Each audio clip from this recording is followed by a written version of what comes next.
நான் உங்களை திக்கற்றவர்களாக விட உங்களிடத்தில் வருவேன். 1977 ஆண்டு மே மாதம் 5ஆம் தேதி வியாழக்கிழமை மாலை 5 மணிக்கு என்னுடைய திருமணம் சென்னை எக்மோர் CSI திருச்சபையில் வைத்து நடந்தது. திருமணம் முடிந்து சென்ட் ஹவுஸ் மவுண்டில் தங்கியிருக்கும்போது பேருந்து பெருவிழா வருஷந்தோறும் கடற்கரையிலே மெரினா பீச்சில் நடைபெறும். 10 நாட்கள் நடைபெறும். அந்த கூட்டத்திற்கு நாங்கள் பங்கு பெற வேண்டும் என்று நாங்கள் ஒரு நாள் நாங்கள் திட்டமிட்டு நாங்கள் போனோம். போயிருந்தபோது கூட்டத்துக்கு முன்பாக அநேகர் கேசட் விற்று கொண்டிருந்தார்கள். நிறைய வால் டெக்ஸ்டைல் அந்த வசனங்கள்லாம் அங்கே விற்பனை செய்து கொண்டிருந்தார்கள். லட்சக்கணக்கான மக்கள் அந்த கூட்டத்தில் மெரினா பீச்சில். அப்போது சீரணி அரங்கம் இருந்தது. அப்போது பிறகு சீரணி அரங்கம் இல்லை. அப்போது ஒரு வசனம் நான் வாங்க வேண்டும் என்று சொல்லி நான் தீர்மானித்தேன்.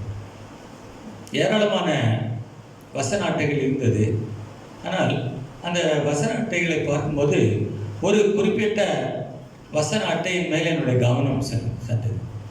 அது நல்ல ஒரு இயற்கை காட்சி நிறைந்த ஒரு படமும் கிடையாது. இல்லை இயேசுநாதர் உலகத்தில் வாழ்ந்தபோது வியாதிஸ்தரை சுகமாக்கினார், சீடர்களை அழைத்தார் போன்ற படங்கள் கிடையாது. எந்த விதமான கட்டடங்கள் உள்ள ஒரு கடை கிடையாது. அது ஒரு சாதாரண ஒரு படமாக இருந்தது.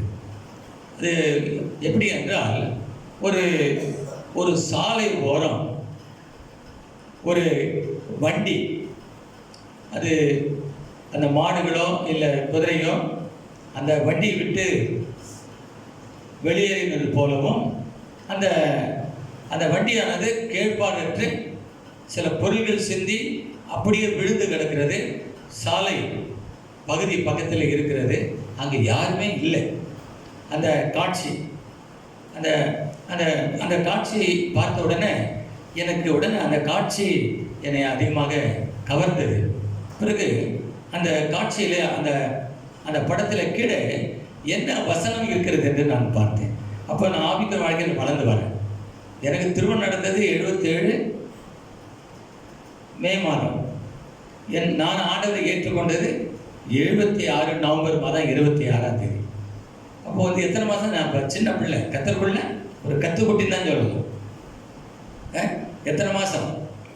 ஒரு 6-7 மாதம் தான் இருக்கும் இல்லைங்களா? அப்போ எனக்கு அந்த வசனம்லாம் ஒன்றும் தெரியாது. அதை பார்த்த உடனே அதில் இந்த வசனம் எழுதியிருக்குது. என்ன வசனம்? நான் உங்களை. உடனே இது என்னை கவர்ந்தது. உடனே நான் என்ன பண்ணிட்டேன், வாங்கிட்டு பல ஆண்டுகளாக அதை நான் வீடு ஷிஃப்ட் பண்ணும்போது அது எங்கேயோ தவறி போச்சு. அதை கண்டுபிடிக்க ஜோதி தான் வந்து கண்டுபிடிச்சிட்டு போகும். ஷிஃப்ட் பண்ணும்போது எங்கேயோ இதாகி போச்சு. நான் எது சொல்லுன்னா, வானமும் பூமியும் ஒழுங்கு போனாலும் கர்த்தருடைய வார்த்தைகள் ஒழுங்கு போகும். அல்லேலூயா. கர்த்தருடைய வார்த்தையில ஜீவன் இருக்குது. கர்த்தருடைய வார்த்தையில வெளிச்சம் இருக்கிறது. கர்த்தருடைய வார்த்தையில சத்தியம் இருக்கிறது. கர்த்தருடைய வார்த்தையில வல்லமை இருக்குது. கர்த்தருடைய வார்த்தை இம்மைக்கும் மறுமைக்கும் போதுமானதாக இருக்கிறது. அந்த வார்த்தை இன்றைக்கும் என்னால் மறக்க முடியாது. ஆண்டவர் நம்முடைய வாழ்க்கையில பல நேரங்களில் இடைப்படும் போது அவர் நம்மை உற்சாகப்படுத்துகிற அந்த சூழ்நிலையை பார்க்கும்போது நம்மளால் மறக்கவே முடியாது. பொதுவாக நம்முடைய வாழ்க்கையில சில படக்காட்சிகள், அதாவது இப்போ நான் சொன்ன மாதிரி படக்காட்சிகள் வேறு விதமாக நினைச்சிடாதீங்க. சில படக்காட்சிகள், சில சம்பவங்கள் நம்முடைய வாழ்க்கையில நெடுங்கால தாக்கத்தை உண்டாக்கவைகளாக இருக்கிறது. நெடுங்கால தாக்கத்தை, அதாவது அதனுடைய தாக்கம் கொஞ்ச காலம் இருந்து மறைந்து போவது கிடையாது. அந்த தாக்கமானது நீண்ட காலம் நம்முடைய வாழ்வில் அது கிரியை செய்கிறதா இருக்கிறது. அப்படி ஆண்டவர் என்னுடைய வாழ்க்கையில், உங்கள் வாழ்க்கையில் ஒரு நீண்ட தாக்கத்தை ஏற்படுத்துகிற வார்த்தைகளை ஏராளமாக வைத்திருக்கிறார். இந்த வேதாகமம் என்பது ஒரு பெரிய பொக்கிஷம். அதை ஜாக் போனன் அவர்கள் பெங்களூர் இருக்கிற ஊழியக்காரர், நாங்கள் பிஹெச்சில் வேலை பார்த்தபோது இன்சூரன்ஸ் ஆஃப் மேனேஜ்மெண்ட்டில் 2 மாதம் ட்ரைனிங் எடுத்தோம். பிஹெச்சில் இருந்து நாங்கள் ஒரு 30 பேர். அப்பொழுது நான் ஆண்டவரை ஏற்றுக்கொள்வேன். இது நடந்து 1974ஆம் ஆண்டு. 2 மாதம் நல்ல உணவு கொடுத்து எங்களுக்கு ஒரு ஆர்சி செமினரியில் நாங்கள் ஃபாதர் ரோனி பிரபு அவருடைய தலைமையில் தான் நாங்கள் இருந்தோம். அப்பொழுது என்னுடைய நண்பர் சாமு நகர் ஈவில் ரொம்ப ஆக்டிவாக இருப்பார். அவர் என்னை அழைத்து கொண்டு ஞாயிறுதோறும் ஆராதனைக்கு செல்வார். அப்போது அங்கே காக்ஸ்டவுன் என்ற ஒரு இடத்துல அங்கே ஒரு பேப்டிஸ்ட் சர்ச், அதாவது இங்கிலீஷ் சர்வீஸ், அந்த சர்ச்சில் தான் நான் போயிட்டுருந்தேன். அந்த நாட்களிலிருந்து எனக்கு அவரோட செய்திகள் மிக பிடிக்கும். அப்படிப்பட்ட ஒரு சூழ்நிலையில் நான் வளர்ந்த போது அந்த அந்த நாட்களை என்னால் மறக்க முடியாது. அது எனக்கு அதிகமான ஒரு தாக்கத்தை ஏற்படுத்தியது. சில சம்பவங்களை என்னால் மறக்க முடியாது. ஃபாதர் ரோனி பிரபு, அவர் ரோமன் கத்தோலிக்க ஃபாதர், பிறகு சென்ட் ஜோசப் காலேஜில் அவர் ரெக்டராக பணியாற்றினார். சில ஆண்டுகள் முன்னாக கத்தர் குறித்து தேடினார். எனக்கு ஆண்டவராக இயேசு கிறிஸ்துவை பற்றி அவர் எனக்கு சொன்னவர். நான் பெங்களூர் செல்லும்போது ஒரு முறை அவரை சென்று நேரில் வர போய் பார்த்து அவரோட பேச எனக்கு வாய்ப்பு கிடைத்தது. நான் எதற்காக இதை நான் சொல்கிறேன் என்றால், நம்முடைய வாழ்க்கையில் ஆண்டவர் சில சம்பவங்கள் மூலமாக, சில நபர்கள் மூலமாக, சில படக்காட்சிகள் மூலமாக, ஏன் சில நேரங்களில் சில பாடல்கள் மூலமாக ஆண்டவர் நம்முடைய வாழ்க்கையில அவருடைய வசனத்தை உறுதிப்படுத்துகிறார். The word of God becomes life in our life. The word of God becomes life in the life. அது என்னோட வாழ்க்கையில என்னால் மறக்கவே முடியாது. இந்த நேரத்தில் பல வசனங்களை நான் சொல்லுவேன். ஒருவேளை தனித்து நான் உங்களோடு பேசும்போது என் வாழ்க்கையில் தாக்கத்தை ஏற்படுத்தின வார்த்தைகள், வசனங்கள் ஒரு 50 வசனமாவது நான் உங்களுக்கு சொல்லுவேன். இன்றைக்கு நம்முடைய வாழ்க்கையில் அப்படிப்பட்ட ஒரு அனுபவத்தை ஆண்டவர் கொடுக்கிறார். இந்த வேளையில் நாம் தியானிக்கு மேலே எடுத்துக்கொண்ட வேத பகுதியை, நான் உங்களை திக்கற்றவர்களாக. நம்முடைய வாழ்க்கையில பல நேரங்களிலே நாம் திக்கற்றவர்களாக இருக்கிற சூழ்நிலை, கைவிடப்பட்டவர்களாக இருக்கிற ஒரு சூழ்நிலை எல்லாம் இருக்கலாம். நல்ல வீடு, நல்ல ஆஸ்தி, நல்ல சொத்து, நல்ல சுதந்திரம், நல்ல கணவன், நல்ல மனைவி, நல்ல பிள்ளைகள், எல்லாம் வேண்டியதெல்லாம் இருக்கும். ஆனாலும் கூட நம்முடைய வாழ்க்கையில ஒரு வெற்றிடம் காணப்படுகிறது, ஒரு குறை காணப்படுகிறது. அந்த குறையை நம்மால் விவரிக்க முடியாது. அந்த குறையை மற்றவர்களுக்கு சொன்னாலும் அவர்களால் புரிந்து கொள்ள முடியாது. அருமையான கர்த்தருடைய வல்லமையான ஊழியக்காரன் டாக்டர் தினகரன் அவர்கள் கூட்டங்களுக்கு நான் அடிக்கடி போவேன். என்னுடைய தாயார், என்னுடைய குடும்பத்தார் எல்லாம் வருஷம் அவர் கூட்டங்களுக்கு நாங்கள் ரெகுலராக நாங்கள் போவோம். நாங்கள் கிறிஸ்மஸ் லீவில் சென்னை போகும்போதெல்லாம் அப்பொழுது நாங்கள் பிரேமா சின்ன பிள்ளைங்களாம் இருக்கும்போது நாங்கள் அந்த கூட்டங்களுக்கு போவோம். அப்போ அவருடைய செய்தியில் சொல்லுவார், நாம் சந்தோஷமாக இருக்கும்போது எல்லாரும் நம்மோட சந்தோஷப்படுவார்கள். ஆனால் நாம் அழும்போது, கண்ணீர் விடும்போது தனியாக கண்ணீர் விட வேண்டும். When you laugh, the whole world will laugh with you. When you celebrate, the world will celebrate with you. But when you shed tears, you have to shed tears alone. When you cry, you have to cry alone. Nobody will come to your rescue. அருமையானவர்களே, உங்கள் வாழ்க்கையில் இப்படிப்பட்ட சம்பவம் ஏற்பட்டிருக்கிறதா? இப்படிப்பட்ட ஒரு சூழ்நிலை வந்திருக்கிறதா? எல்லாம் இருந்தும் எல்லாரால கைவிடப்பட்ட ஒரு நிலைமைக்குள்ளாக நீங்க வந்திருக்கிறீங்களா? நிச்சயமாக நான் சொல்லுவேன், நீங்கள் அதை வெளியே சொல்லாவிட்டால் உங்கள் உள்ளத்திலே இது உண்மை உண்மை உண்மை என்று நீங்கள் ஒத்துக்கொள்வீர்கள். நம்முடைய வாழ்க்கையில பல நேரங்களிலே நாம் கைவிடப்பட்டவர்கள் தான். நேற்று முன்தினம் இங்கே வெள்ளிக்கிழமை இங்கே உபவாசம் நடைபெற்றது. அன்றைக்கு சில எதிர்பாராத சம்பவங்கள்லாம் நடந்தது. சில குடும்பங்களிலே இழப்புகள். அதை நான் போய் அவர்களுக்கு ஆறுதல் சொல்ல வேண்டிய ஒரு கட்டாயம் இருந்தது. சபையில் எவ்வளவு ஊழியங்கள் இருந்தாலும் கூட நான் இந்த முக்கியமான நேரங்களில் கொஞ்சம் அவர்களெல்லாம் ஒழுங்குபடுத்தி அவர்களை ஆறுதல் சொல்ல வேண்டியது. அப்போ வந்து நான் வருவதற்கு காலதாமதம் ஆகிவிட்டு, இது உண்மையான சம்பவம். அதனால் நான் உங்களுக்கு சொல்கிறேன். 2 மணி வரையும் நம்ம வீட்டுக்கு வரல. அதுக்கப்புறம் அங்கே போயிட்டு நான் போனோம்னாக்கா எல்லா காரியம் முடிச்சு வீட்டுக்கு போய் 5 மணி ஆகும். வந்து உபவாச ஜபம், பசி வேறு. உடனே ஜோதி மைக்கில் அவனை சொன்னேன். உடனே வீட்டில் உணவு தயார் பண்ணி எனக்கு வந்து உடனே கொடுத்தாங்க. உடனே நான் பிரேமாவுக்கு ஃபோன் பண்ணி சொல்லிட்டேன், பொதுவாக யார் வீட்டில் நான் சாப்பிட்றதுக்கு முன்னாலும் தகவல் அங்கே கொடுக்கணும். இது என்னுடைய பழக்கம். எங்கே போனாலும் சரி, வெளியில் திருச்சியில் போய் வேலை ஆடிட்டரை பார்க்க போன வேலை நேரமாச்சுனாக்கா உடனே தகவல் சொல்லணும். 2 காரணத்துக்காக. ஒன்று, அன்பின் அடிப்படையில் தகவல் தொடர்புன்ற அடிப்படையில் அதை சொல்லணும். இன்னொன்று கண்டிப்பாக நான் சொல்லி தான் ஆகணும். முதல்ல இருக்கிறது உண்மையாக பொய்யோ அது கூட இல்லை. 2வது ரொம்ப முக்கியம் என்னன்னாக்கா, அவள் சொல்லலை அப்படின்னு சாப்பிடுவதை வச்சுக்கல, உங்களால் சாப்பாடு வேஸ்ட். சொல்லிட்டீங்களா நான் தகுந்த மாதிரி சமைச்சிருப்பேன். ஏன்னா எனக்கு அங்கே கூடிய பிரச்சனை, வீட்டில் இருக்கிறவங்களுக்கு சமையல் பிரச்சனை. இதுதான் தவிர்க்க முடியும். அப்புறம் சாயந்தரம் வீட்டுக்கு போனால் அவங்க சொல்கிறாங்க, அதுக்கு நீங்கள் வரல, நான் தனியாக இருந்தேன், என்ன பண்ணுறதுன்னு தெரியல. காலையில் ஜபத்துக்கு வரும்போது நான் சொன்னேன், நாங்கள் ஜபத்துக்கு வரணுமா அப்படின்னு கேட்டாங்க. நான் ஜபத்துக்கு வரேன் அப்படின்னாக்கா வா அப்படின்னு சொல்லிடுவேன். கண்டிப்பாக நான் வரணுமான்னு சந்தேகமாக கேட்க, நானும் சந்தேகமாக முடிஞ்சா சரி.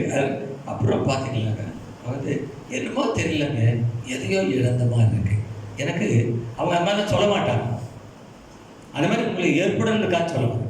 அவங்க அந்த மாதிரி அதாவது பிரேமா வந்து ரொம்ப என்னை விட ரொம்ப பலமான ஆளாகும், ரொம்ப தைரியசாலி.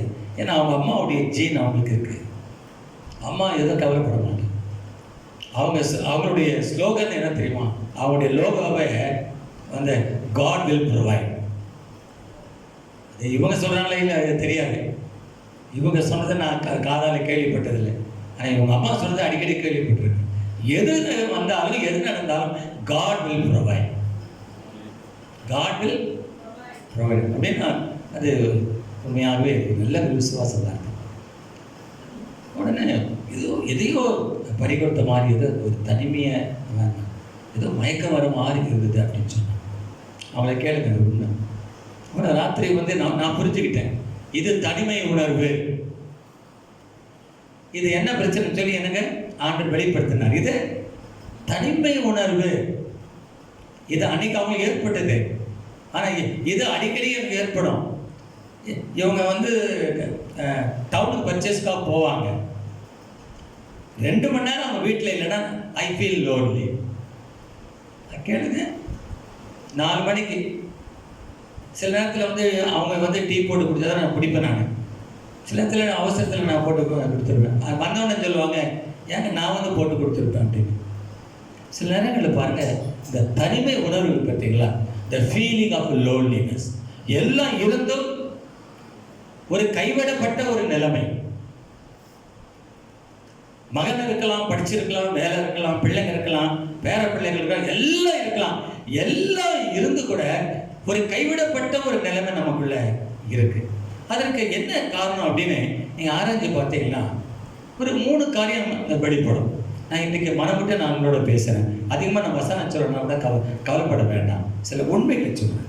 சத்தியத்தை அறிவீர்கள், ஆமாம். அப்போ பல நேரங்களிலே எல்லாம் இருந்தும் நமக்கு அந்த தனிமை உணர்வு, அந்த கைவிடப்பட்ட நிலைமை, அந்த தனிமைப்படுத்தப்பட்ட நிலைமை, நம்ம யாருமே நம்ம கவனிக்க ஆள் இல்லை, நம்ம நேசிக்க யாருமே இல்லை, நம்மளை புரிந்து கொள்ள ஒருவருமே இல்லை. அப்படிப்பட்ட ஒரு திக்கற்ற ஒரு நிலைமை, ஒரு கைவிடப்பட்ட ஒரு நிலைமை, ஆதரவற்ற ஒரு நிலைமை, ஒரு சகாயம் இல்லாத ஒரு நிலைமை நம்மளோட வாழ்க்கையில நாம் வரும்போது அதனுடைய காரணம் என்ன பாராயணம் போகும்போது ஒரு 3 காரணங்களை என்னுடைய மனதிலே நான் உணர்ந்து கொண்டேன். முதலாவதாக நமக்கு அந்த தனிமை உணர்வு வருவதற்கு அடிப்படை காரணம் பலவீனம். என்னது? பலவீனம்.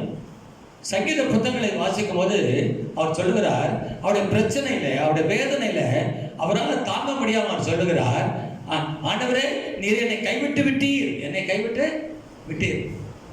உங்க வாழ்க்கையில் என் வாழ்க்கையில் அப்படிப்பட்ட சம்பவங்கள் நடைபெறும். ஒரு சிலருக்கு ஆண்டவரே என்னை கைவிட்டார் அப்படின்ற நிலைமை வந்திருக்காரு. ஒரு சிலர் கேட்கலாம், அது எப்படிங்க ஆண்டவர் எப்படிங்க கைவிடுவாரு, அப்படியெல்லாம் ஆண்டெல்லாம் கைவிட மாட்டாருங்க அப்படின்னு சொல்றவங்களாம் இருக்கிறாங்க. அவங்களுடைய கூற்றம் உண்மைதான். சில நேரங்களில் விசுவாசிகள் ஆண்டவர் என்னை உண்மையாவே கைவிட்டு விட்டார்னு கதறி அழுகிற நேரங்கள் உண்டு. அவர் சொல்லுகிற சாட்சிகளும் உண்டு. என் வாழ்க்கையில் ஒரு முறை அப்படி நடந்தது. சில நேரங்களில் நம்முடைய வாழ்க்கையில நாம் சந்திக்கிற பிரச்சனைகளுடைய அதனுடைய வலிமையை பொறுத்து தான் நம்முடைய வாழ்க்கையில நாம் எப்படிப்பட்டவர்கள் என்பதை உணர முடியும். நாம் சாதாரண பிரச்சனை வரும்போது நமக்கு அதிகமாக சோதனை இருக்காது, நமக்கு பிரச்சனை இருக்காது. மிகவும் கடினமான பிரச்சனை, மிகவும் வேதனை உண்டாக்குற அந்த பிரச்சனை நம்முடைய வாழ்க்கையில் வரும்போது, அப்பொழுது அந்த வேதனையின் அந்த உச்ச கட்டத்தில் நாம் செல்லும்போது தேவன் நம்மை கைவிட்டு விட்டார் என்று சொல்லுவோம். அது மாதிரி உங்கள் வாழ்க்கையில் நடந்திருக்கும். என் வாழ்க்கை நடந்தது, ஒரு முறை நடந்தது. ஆண்டவரே இல்லைங்க, நீங்கள் என்னை கைவிட்டுட்டீங்க, நீங்கள் கைவிட்டுட்டீங்க. என் விசுவாசம் மீன், என்னுடைய ஜபம் மீன், இவ்வளவு வருஷம் நான் உன்னை தேடினது மீன், என்னை நீங்கள் கைவிட்டு விட்டுட்டீங்க ஆண்டவரே சொல்லி கதறி அழுத நாட்கள் உண்டு. அப்படி கதறி அழுது நான் வேறு எண்ணமாக இருந்து நான் தனிமையிலே போய் நேரம் செலவழித்தாலும் எனக்கு நிம்மதி இருக்காது. அப்போ என்னை நான் ஆராய்ந்து பார்த்தேன். எனக்கு ஏற்கனவே பிரச்சனை, இப்போ தனிமையை உட்கார்ந்து கொண்டு யோசித்து பார்க்கிறேன், என்ன வேதனை தாங்க முடியல. இது வெந்த புண்ணிலே வேல் நுழைப்பது போல இன்னும் வேதனையா இருக்கு, என்ன செய்து தெரியல. அப்போ அமைதியாக தனியாக மாடி வீட்டில் அப்படி போய் அது மேலே தனிமையில் நான் யோசிக்கும் போது அப்போ ஆண்டவர் சொன்னார், மகனே நீ என்ன சொன்ன, வேதனை தாங்க முடியாமல் நீ என்ன சொன்ன, ஆண்டவரே நீ என்ன கைவிட்டுட்டீங்க அப்படின்னு சொன்ன. இனிமேல் அப்படி சொல்லாத, நான் ஒருபோதும் உன்னை கைவிடவே மாட்டேன், ஒருபோதும் நான் உன்னை கைவிட மாட்டேன். மலைகள் விலகி போனாலும் பர்வதங்கள் போனாலும், மலைகள் போனாலும் பர்வதங்கள் வேண்டு போனாலும், அவர் கிருபை அவர் இரக்கம் மாறாது என்ற வாழ்விலே, அவர் கிருபை அவர் இரக்கம் மாறாது என்ற வாழ்விலே. மலைகள் பேர்ந்து போனாலும் பர்வதங்கள் பேர்ந்து போனாலும், மலைகள் விலகி போனாலும் பர்வதங்கள் பேர்ந்து போனாலும், கிருபை அவர் இரக்கம் மாறாது என்ற வாழ்விலே, அவர் கிருபை அவர் இரக்கம் மாறாது என்ற வாழ்விலே.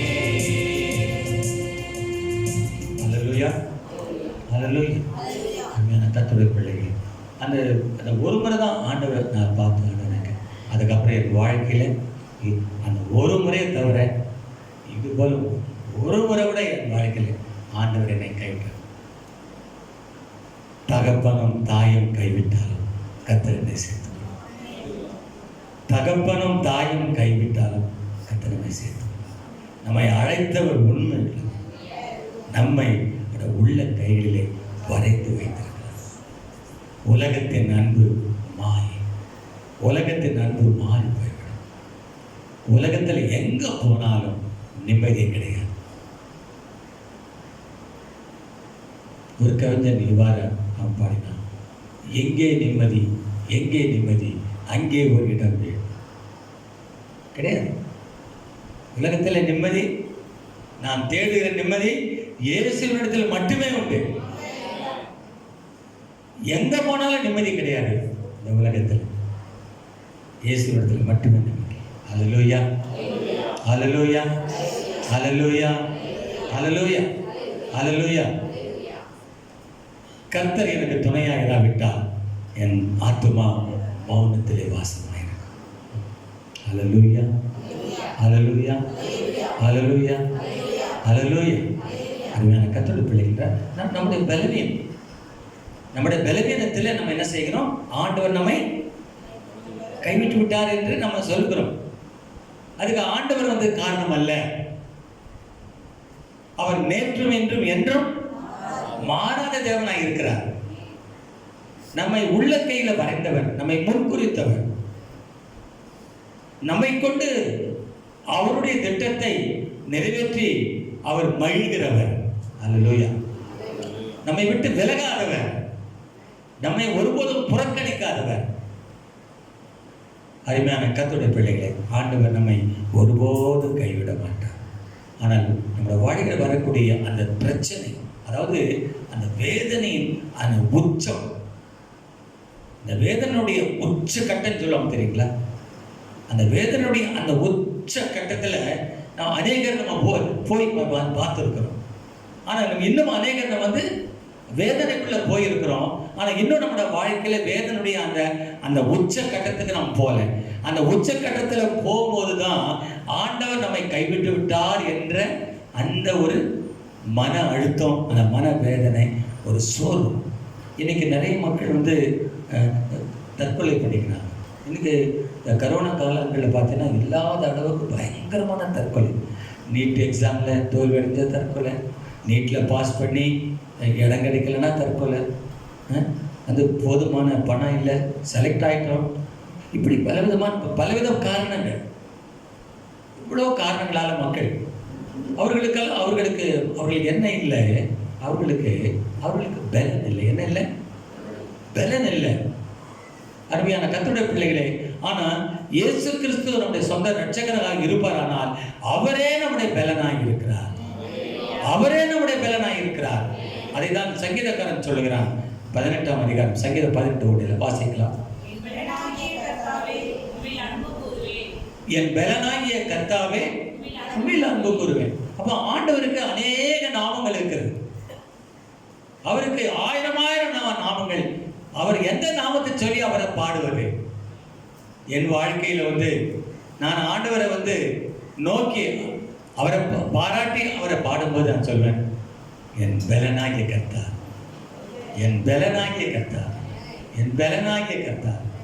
அல்லேலூயா. என் பலனே, என் துருகமே, உம்மை ஆராதிப்பேன். என் மரணம், என் கோட்டையுமே, உம்மை ஆராதிப்பேன். என் பலனே, என் துருகமே, உம்மை ஆராதிப்பேன். என் மரணம், என் கோட்டையுமே, உம்மை ஆராதிப்பேன். ஆராதிப்பேன் இயேசுவையே, நேசிப்பேன் என்னை சிறையே. ஆராதிப்பேன் இயேசுவையே,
பிள்ளைகள், பல நேரங்களிலே நம்முடைய பலவீனம், அந்த வேதனையை நம்மளால தாங்க முடியல. நம்ம வாழ்க்கையில பிரச்சனைகள் மேகத்தை போல நம்முடைய கண் பார்வையை மறைத்து விடுகிறது. மேகங்கள் நம்முடைய கண்களை மறைத்தாலும் சூரியன் அது இருக்கிற இடத்துல இருந்து கொண்டுதான் இருக்கும். எத்தனை மேகங்கள் வந்தாலும் சூரியனை மறைக்க முடியாது. அந்த மேகங்கள் வரும் போகும், வரும் போகும். சில நம்ம வாழ்க்கையில் கூட பல கஷ்டங்கள் வரும் போகும். அந்த மேகம் போன்ற அந்த கஷ்டங்கள், அந்த மேகம் போன்ற அந்த வேதனைகள் நம்முடைய கண்களை, ஆவிக்குரிய கண்களை குருடாக்கி விடுகிறது. நம்முடைய கண்களை அது மறைத்து விடுகிறது. ஆகவே நம்மால நீதியின் சூரியனை பார்க்க முடியவில்லை. தேவன் இல்லை என்று கூட நாம் சொல்லிவிடுகிறோம். சில நேரங்களில் நம்ம வந்து சில பிரச்சனை, ஒரு கஷ்டம் வரும்போது மக்கள் என்ன சொல்றாங்கன்னாக்கா, இந்த இயேசுநாதரை நான் இவ்வளவு நாள் நம்பி ஒரு பிரயோஜனமும் கிடையாது. சமீபத்தில் நான் சொல்றதெல்லாம் அனுபவத்தோடு நான் பேசியிருக்கேங்க. சில 3 நாட்களுக்கு முன்னதாக ஒரு குடும்பத்துக்காக ஜெபித்தோம். அதை நம்முடைய சபை மக்கள் அறிவார்கள். வெள்ளிக்கிழமை ஜெபித்தோம். அதில் அந்த குடும்பத்தாரோட பேசும்போது எல்லாரும் கைவிட்டுட்டாங்க ஐயா. அந்த சகோதரியோட பேசும்போது சொன்னாங்க, ஐயா எல்லாரும் என்னை கைவிட்டாங்க, நான் ரொம்ப அவமானப்பட்டுட்டேன், இனி வாழ்றதுக்கு எங்களுக்கு பிடிக்கலையா, எங்களுக்கு வாழ்வதற்கு பிடிக்கல, நாங்கள் குடும்பமா எங்கள் வாழ்க்கையை மாய்த்து கொள்ளலாம் என்று தீர்மானித்தோம். இந்த இயேசுநாதர் கூட எங்களை வந்து நினைக்கலையா, தேவன் கூட எங்களை வந்து நினைக்கலையா, எல்லாமே எங்களை பார்த்துட்டாங்க. நான் அவர்களுக்கு ஆறுதல் சொல்ல என்னால் முடியல. ஏனென்றால் அவருடைய வேதனைக்கு ஏற்றவாறு ஆறுதல் சொல்ல எனக்கு வார்த்தைகள் இல்லை. ஆகவே நான் சொன்ன ஒரே வார்த்தை, அப்படி சொல்லாதீங்க. நான் வந்து இல்லை இயேசுநாதர் உங்களை கைவிட மாட்டேன்னு சொன்னேன்னு வச்சுங்களேன், நீங்க ஒன்னியா, உங்களுக்கு என்ன தெரியும், உங்களுக்கு பட்டதானே அந்த பாடு தெரியும், என்ன அவர் கை விட்டார் அப்படின்னு அவங்க சொல்லுவாங்க. அதனால அவங்களுக்கு எப்படி நான் சொன்னேன்னாக்கா, அப்படி சொல்லாதீங்க, அப்படி சொல்லாதீங்க. அதுக்கப்புறம் அந்த பிரச்சனை எப்படி தீர்க்கணுன்றதுக்கு ஒரு வழி 2 நாட்களை ஒரு போதகர் மேலே நான் பேசிகிட்டு இருக்கிறேன். இன்றைக்கி மத்தியானம் போய் நான் அது விசாரிக்கிறேன். ஏன்னா இன்றைக்கு கர்த்தர் அப்படி கைவிடப்பட்ட மக்கள், தனித்து விடப்பட்ட மக்கள், வேதனைங்கிற மக்களை கிறிஸ்துவனிடத்தில் வழி நடத்தி அவர்களை பலப்படுத்துவதற்காக கர்த்தர் சபையை வைத்திருக்கிறார். சபையின உலகத்தில் இருந்தும் கோடான கோடி மக்கள் ஒவ்வொரு நாளும் மறித்து கொண்டிருக்கிறார்கள். அப்ப நம்முடைய கடமை எவ்வளவு பெரிய கடமை! ஆதரவற்றவர்களை, திக்கற்றவர்களை, விதவைகளை, ஏழைகளை, சகாயர் இல்லாமல் தவிக்கிற மக்களை, துணை இல்லாமல் தவிக்கிற மக்களை, கஷ்டப்படுகிற மக்களை, நலிந்து போன மக்களை, துயரப்படுகிற மக்களை, கண்ணீர் சிந்துகிற மக்களை நாம் கிறிஸ்துவனிடத்தில் வழிநடத்தி அவர்கள் தேடுகிற நிம்மதி இயேசுவினிடத்தில் மட்டுமே உண்டு என்று நற்செய்தியை அறிவிப்பதற்காக தான் கர்த்தர் வைத்திருக்கிறார். அருமையான கர்த்தருடைய பிள்ளைகள், நாம் திருச்சபையாக நம்முடைய கடமையை உணர வேண்டும். பல நேரங்களிலே நாம் சுயநலத்தோடு வாழ்வதனால மற்றவருடைய பிரச்சனை நமக்கு தெரியவில்லை. அருமையான கர்த்தருடைய நம்முடைய வாழ்க்கையில கூட பல நேரங்களிலே அப்படிப்பட்ட ஒரு கைவிடப்பட்ட நிலம் இருக்கு. ஒரு தேவ பக்தன், ஆண்டவரோடு நெருங்கி நடக்கிற ஒரு பக்தன், அவன் பலவிதமான வேதனையில இருந்தான், ரொம்ப கஷ்டத்தில் இருந்தான். ஒரு நாள் அவர் இரவில் கண்ணீரில் தூங்கி விட்டார். சில நேரத்தில் வந்து பார்த்தீங்கன்னா தூக்கம் வந்து டயர்டாக தான் தூக்கம் வரும், ரொம்ப வேலை பார்த்தீங்கன்னா தூக்கம் வந்துடும். சில நேரத்தில் வந்து ரொம்ப வேதனை அதிகமாக தாங்க முடியாத வேதனை வந்து வச்சுங்க தூக்கம் வந்துடும். அது வந்து அனுபவப்பட்டவங்களுக்கு தெரியும். நான் சொல்லி உங்களுக்கு புரியாது. உங்களுக்கு அந்த மாதிரி ஒரு சூழ்நிலை வந்ததான் ரொம்ப வேதனை அதிகமாச்சுனாக்கா அப்படியே படுத்துரும். அவர் அந்த வேதனையோடு கூட அவர் படுக்கையில் விட தாவீது சொல்லுகிறார், என்னுடைய படுக்கையை கண்ணீரால் நான் நினைக்கிறேன், ராஜாமங்களில் நான் உண்மை நினைக்கிறேன் அப்படின்றது. அவர் அந்த வேதனையோடு கூட அவருடைய பிரச்சனை தாங்க முடியாம அப்படியே அழுது கொண்டே அப்படியே உறங்கி விட்டார். இரவில் சொப்பனம் வருகிறது. சொப்பனத்தில் வரும்போது ஆண்டவர் வருகிறார். அப்போது இவர் ஒரு சின்ன பிள்ளை மாதிரியும், ஆண்டவர் வந்து அவர் தகப்பன மாதிரியும் அவரை கையை பிடிச்சிக்கிட்டு ஆண்டவர் ஒரு பாலைவனத்தில் 2 பேரும் நடந்து போகிறான். 2 பேரும் அப்படி நடந்து போயிட்டே இருக்கிறாங்க. திடீரென்று பார்த்தீங்கன்னாக்கா அந்த அந்த பாலைவனத்தில் திடீரென்று அது கனவுல வரும்போது அங்கே ஒரு தடம் தான் இருக்குது. பாலைவனத்தில் 2 பேர் போனால் என்ன ஆகும்? 2 தடம் இருக்கும். 2 தடம் இருக்கும். அப்போ அந்த கனவுல வந்து பார்த்தீங்கன்னா கொஞ்ச நேரம் கழிச்சு பார்த்தீங்கன்னா ஒரே ஒரு தடம் தான் இருக்குது. அப்போ இவர் வேதனையில் அந்த அந்த இரவு உறக்கத்தில் அந்த சொப்பனத்தில் அவர் கதறுகிறார். ஆண்டவரை பற்றி சரியாக புரிந்து கொள்ளவில்லை. அவர் உடனே சொல்கிறார், ஆண்டவரே, நீ என்னை விட்டு கைவிட்டுட்டு போயிட்டீங்க. என் கூட நீங்கள் ரொம்ப நேரம் என் கூட வந்தீங்க நீங்கள். ஆனால் கொஞ்ச நேரத்தில் என்ன பண்ணீங்க? என்னை விட்டுட்டு நீங்கள் விலகி போயிட்டீங்க. நீங்கள் என்னோட இருந்திருந்தீங்களா அங்கே நான் வந்து 2 தடத்தை பார்த்துருப்பேன். என்னுடைய தடத்தையும் நான் பார்த்துருப்பேன், உங்களுடைய தடத்தையும் பார்த்துருப்பேன். ஆனால் நீங்கள் வந்து என்ன பண்ணிட்டீங்க? என்னை கைவிட்டு போயிட்டீங்க. எங்கேயோ போயிட்டீங்க. நீங்கள் நான் தனியாக நடந்து போகிறேன். என் தடம் தான் அங்கே தெரியுது. என்னை விட்டுட்டு விலகி போயிட்டீங்க. நீங்கள் என்னை கைவிட்டுட்டீங்க. எங்கேயோ போயிட்டீங்க, தூரம் போயிட்டீங்க. இப்போ நான் தனியாக போயிட்டு இருக்கிறேன் அந்த பாலைவனத்தில், ஆதரவு இல்லாமல். என்னோட தடம் தான் அங்கே தெரியுது அப்படின்னு சொல்லி கதறாரு. ஆண்டுகிட்ட கேட்குறாரு, ஏன் ஆண்டவர் இப்படி செய்துட்டீங்க? அப்போ ஆண்டு சொல்கிறார், மகனே, நீ என்னோட தான் இருந்த, நான் உன்னோட தான் இருந்தேன். 2 பேரும் சேர்ந்து தான் போனோம். வழியில் நீ ரொம்ப களைப்படைந்து தாங்க முடியாம வேதனையில் உன்னால் நடக்க முடியல. உன்னை தூக்கி நான் தோல் மேலே வச்சுக்கிட்டேன். தோல் மேலே வச்சுக்கிட்டேன். நீ பார்த்த தடம் உன் தடம் இல்லை, அது என்னுடைய தடம். அருமையான கர்த்தருடைய பிள்ளைகளே, இது எவ்வளோ ஒரு உண்மையான சம்பந்தம் இந்த வாழ்க்கையில்.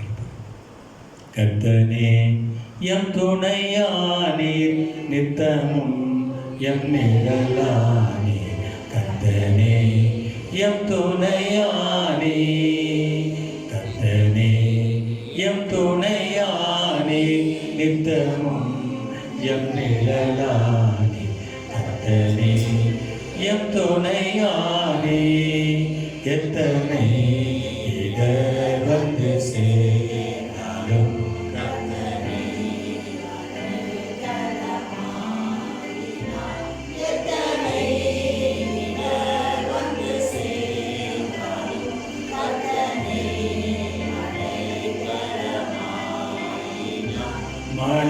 மனுமக்களில் இவர் போலுண்டோ? விண்ணுலகிலோ இவர் சிறந்தவர். கர்த்தனே எம் துணையானே, நித்தமும் எம் நிழலானே. கர்த்தனே எம் துணையானே.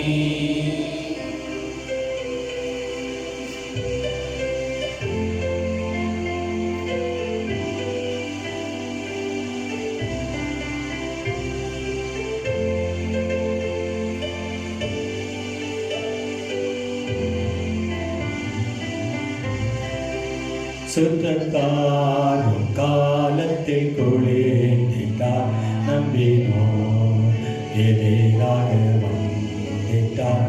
சுத்தத்தாரும் காலத்தில் குளிர்ந்திட்டார், நம்பினோர் எதிராக வந்திட்டார். கொள்கை கோரிய பல பிரிந்திட்டார், உம்மை போனான் எங்கும் கண்டதில்லை. கர்த்தனே எம் துணையானே, நித்தமும் எம் துணையானே. ஆயிரம் நாவோகனி கண்டாலும் ராஜனே உம்மை பாடகோலுமோ. ஆயிரம் நாவோகனி கண்டாலும் ராஜனே உம்மை பாடகோலுமோ. ஜீவனை உமக்களிக்கின்றேனே,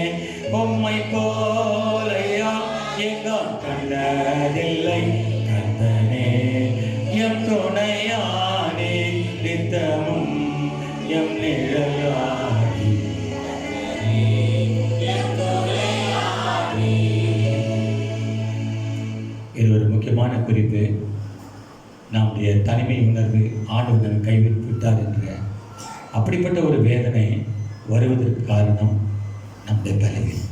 ரெண்டாவது, நம்முடைய அறிவின்மை, நம்முடைய அறியாமை. நாம் விசுவாசிக்கிற தேவன் இன்னார் என்பதை நாம் அறிந்திருக்க வேண்டும். அருமையான கர்த்தருடைய பிள்ளைகளே, நம்முடைய ஆண்டவர் வாக்குத்தத்தங்களை எப்போதும் நாம் நினைவு கூற வேண்டும். அவருடைய வாக்குத்தத்தங்களை நாம் நினைவு கூறுவது கிடையாது. நாம் பிரச்சனைகளுக்கு கொடுக்கிற முக்கியத்துவத்தை வேத வசனம் கொடுப்பது கிடையாது. 1 யோவான் 4:4 சொல்கிறது, உலகத்தில் இருப்பவனிலும் என்னில் இருப்பவர் பெரியவர். நமக்கு நம்முடைய பிரச்சனைகள் தான் பெருசா இருக்க தவிர ஆண்டவர் பெரியவரா இல்லை. ஆண்டவர் பெரியவர் என்பதை நாம் உணராதபடி, ஆண்டவர் பெரியவர் என்பதை நாம் மறந்து விடும்படியாக நம்முடைய பிரச்சனைகள் நம்முடைய கண்களை கூடாக்கி விடுகிறது.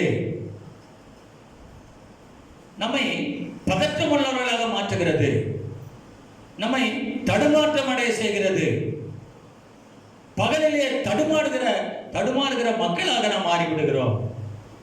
அருமையான கர்த்தருடைய பிள்ளைகளே, ஆகவேதான் ஆண்டவர் சொல்லுகிறார், நீங்கள் விழித்திருங்கள், தெளிந்த புத்தியுள்ளவர்களாய் இருங்கள்.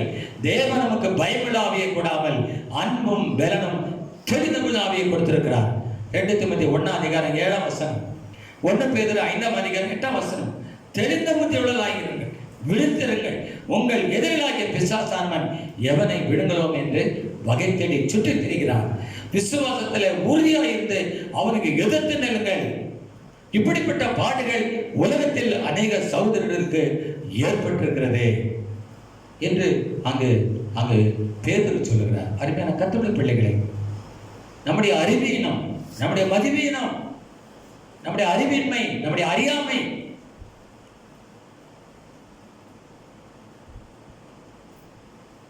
தேவன் நம்மோடு இல்லையே, தேவன் நம்மை விட்டு விலகி விட்டாரே, என்னையும் அவர் கவனிப்பாரா, என்னையும் அவர் விசாரிப்பாரா, அவர் என்னை விசாரிப்பதற்கு, அவர் என்னை விசாரித்து எனக்கு உதவி செய்வதற்கு நான் நல்லவன் இல்லையே, நான் நீதிமான் இல்லையே, நான் பாவியிலும் பாவி. இந்த பாவியை யார் ஏற்றுக்கொள்ள முடியும்? இந்த பாவியை யார் நேசிக்க முடியும்? இந்த பாவிக்கு யார் புகலிடம் கொடுக்க முடியும் என்று நாம் என்ன செய்கிறோம்? நம்முடைய அறியாமையினாலே நாம் சங்காரமாகிறோம். வேதம் சொல்லுகிறது, என் ஜனங்கள் அறியாமையினாலே சங்காரமாகிறார். யோவான் 8:6 பார்க்கும்போது, சத்தியத்தை அறிவீர்கள், சத்தியங்களை விடுதலையாகும். 36 you shall know the truth shall make you free.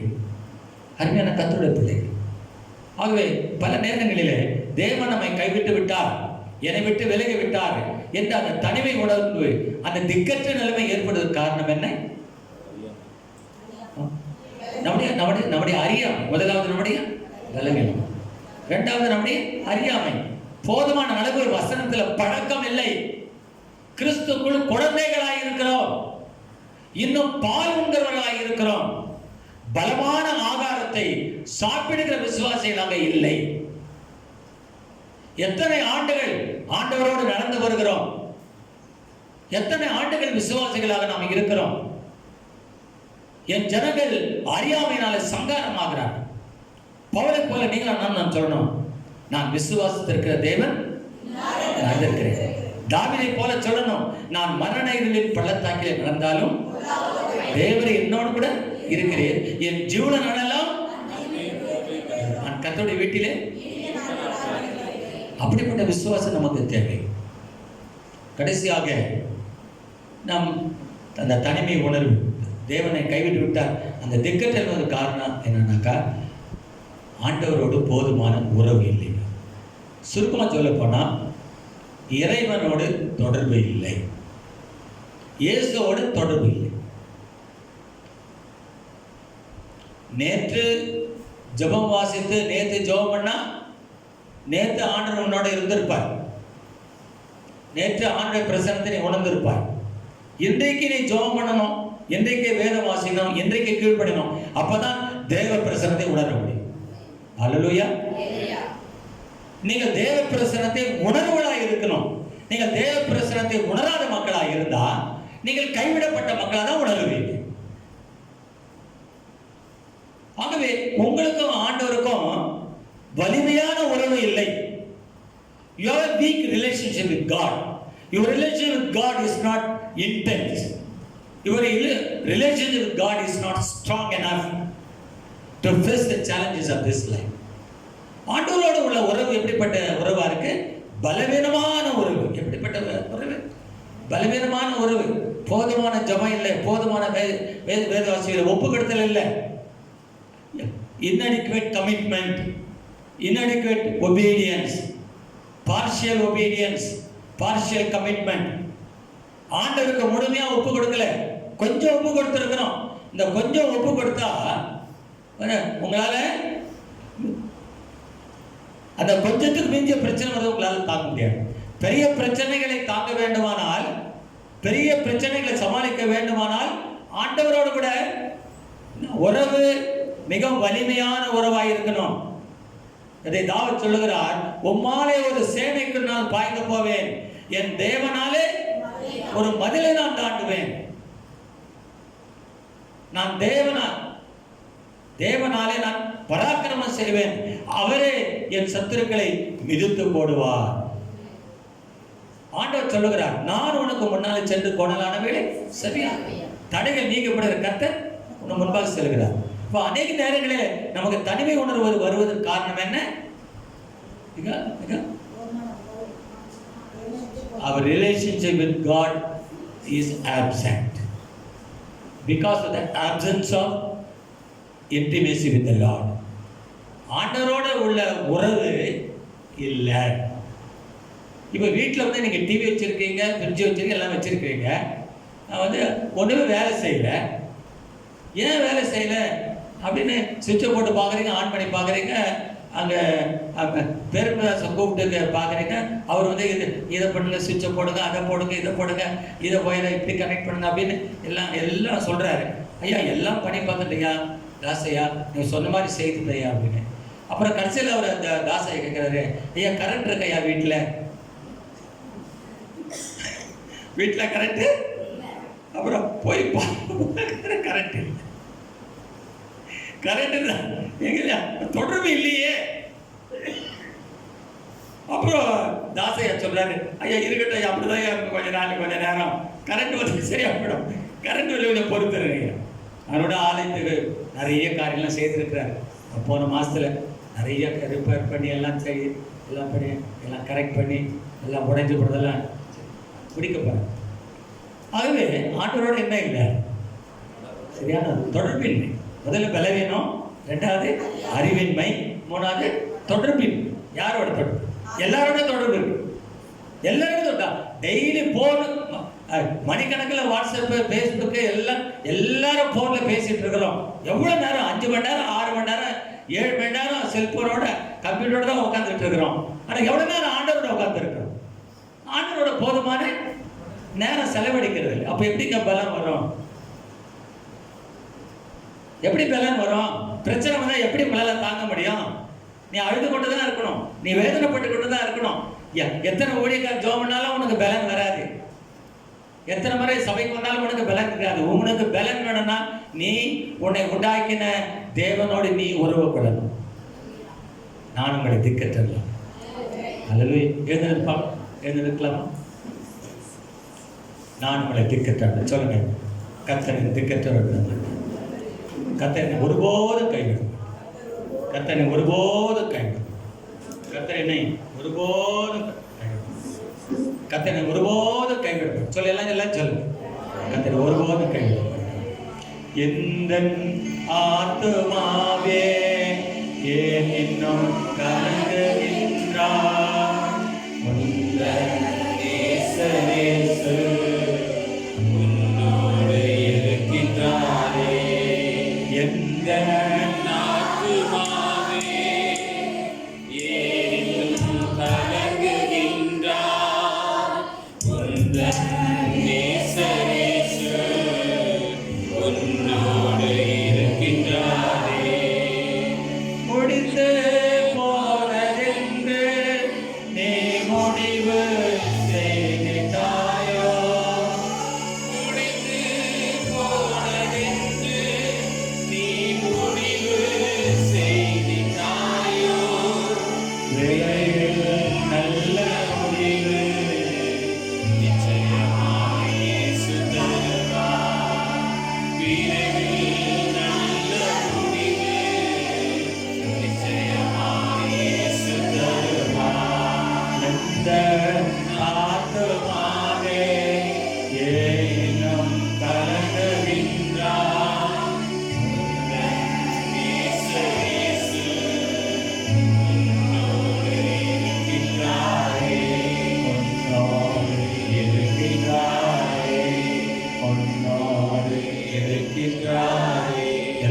சொல்லுவோம். இயேசுவே, இயேசுவே, இயேசுவே, நான் உடைய பிள்ளை. என்னை ஒருபோதும் என் தனியை விட மாட்டேன். நீ ஒருபோதும் தனியை விட மாட்டேன். நீர் என்னோடு கூட இருக்கிறீர். நீர் என்னோடு கூட இருக்கிறீர். நான் கைவிடப்படுவேன். நான் கைவிடப்படுவேன். நான் உம்மால் மறக்கப்படுவேன். நான் வெட்கப்பட்டு போவேன். நீர் என்னோடு இருக்கிறீர். நீர் என்னோடு இருக்கிறீர். என் பலவீனம், என் அறியாமை, என் உறவின்மை உம்முடைய முகத்தை எனக்கு மறைக்கிறது. இயேசுவே, என்னை பலப்படுத்தும், என்னை பலப்படுத்தும், என்னை பலப்படுத்தும். என்னை கைவிடாமல் என்றும் என்னை வழி நடத்தும். இயேசுவின் நாமத்திற்கு தான். ஆமென். ஆத்மாவே